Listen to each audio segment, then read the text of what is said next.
Hi hello ಅಣ್ಣ ತಮ್ಮ YouTube ಚಾನಲ್ಗೆ ಸ್ವಾಗತ. ಇವತ್ತಿನ ಬ್ಲಾಗ್ಸ್ ಏನಂದರೆ, ನಾನು ದಿನಾನು ಬೆಳಗ್ಗೆ ಎದ್ದು ಇವತ್ತು ಯಾವುದರ ಕೆಲಸಕ್ಕೆ ಹೋಗ್ಬೇಕಂತ ಮಾಡಿದೆ. ಯಾವುದು ಕೆಲಸನೂ ಸಿಗಲಿಲ್ಲ. ನಮ್ಮವ್ವ ಮುಂಜಾನೆ ರೊಟ್ಟಿ ಮಾಡಿದ್ಲು, 4 ರೊಟ್ಟಿ ತಿಂದು ಸಿಗ್ಗಾಂವ್ಕರ ಹೋದ್ರೆ ಅಂತಂದು ಸಿಗ್ಗಾಂವ್ಗೆ ಹೋಗಿದ್ದೆ. ಗೊಂಜಾಳ ಇದ್ದು ಸ್ವಲ್ಪ ಗೊಂಜಾಳ ತೊಗೊಂಡು ಹೋಗಿದ್ದೆ. ಗೊಂಜಾಳ ಹೋಗಿದ್ದೆ. ನಾನು ಒಂದು 1000 ರೂಪಾಯಿ ಬರ್ತದೆ ಅಂತ ಮಾಡಿದ್ದೆ. 1000 ರೂಪಾಯಿ ಬರಲಿಲ್ಲ. ಏನು ಮಾಡಬೇಕು ಅಂತಂದು ವಿಚಾರ ಮಾಡಿದೆ. ಅಂಗಡಿಗೆ ಹೋದೆ. ಅಂಗಡಿಗೆ ಹಾಕಿದ ಹೆಂಗೆ ಚೇಂಜ್ 17 ರೂಪಾಯಿ ಕೆಜಿ ಅಂದವ. ಅದು ಹೊಳ್ಳಿ ತರ್ಬೇಕಂತ ಮಾಡಿದ್ದೆ. ಹೋಯ್ದಪ್ಪ ತಂದ್ಬಿಡು, ಮತ್ತೆ ಯಾಕೆ ತರ್ಬೇಕು, ಇನ್ನು ಸುಳ್ಳ ಸಮಸ್ಯೆ ಅಂತಂದು ಕೊಟ್ಟು ಬಂದೆ. ತಲೆ ಕೆಟ್ಟು ಒಂದು ಅಲ್ಲಿ ಹೊಟ್ಟೆನೂ ಹಸಿವಾಗಿತ್ತು. ಅಷ್ಟು 500 ರೂಪಾಯಿ ಆಗಿತ್ತು.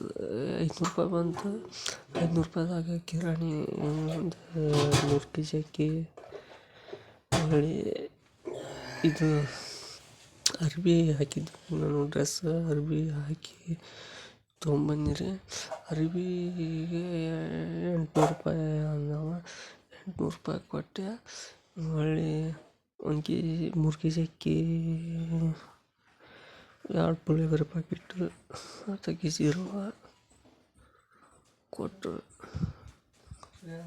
ಕೊಟ್ಟಿಂದ ನಾನು ಸುಳ್ಳನ ಚಾ ಕುಡಿಂಬರಿ. ಏನು ಎಲ್ಲ ತುಟ್ಟಿದ್ದು ನೋಡ್ರಿ. ಎಲ್ಲ ಇರ್ತೈತಿ, ಏನು ಮಾಡೋಕ್ಕಾಗಲ್ಲ. ತಲೆ ಕೆಟ್ಟು ಹೋಗೈತಿ. ಅದ್ರಾಗ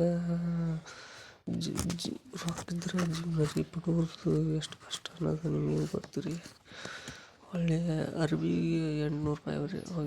ಈಗ ಎಷ್ಟು ನೋಡ್ರಿ ಹೊಲಿಯಾಕ. ಅದು ಮರ್ಗಿ ತೊಗೊಂಡ್ರೆ ಒಂದು ಜೊತೆ ಬಂದ್ಬಿಡ್ತಾವೆ. ಇವು ಅರ್ಬಿ ತೊಗೊಂಡು ಹೊಲಿಯಾಕಂದ್ರೆ ಭಾಳ ದುಬಾರಿ ಆಯ್ತು. ಅದ್ರಾಗ ಮತ್ತೆ ಚಾ ಕುಡಿದ್ರಿ. ಈ ವಿಡಿಯೋ ಕುರಿತು ನಿಮ್ಮ ಅನಿಸಿಕೆ ಕಾಮೆಂಟನ್ನು ಬರೋದು ಹಾಕಿರಿ. ಇಷ್ಟ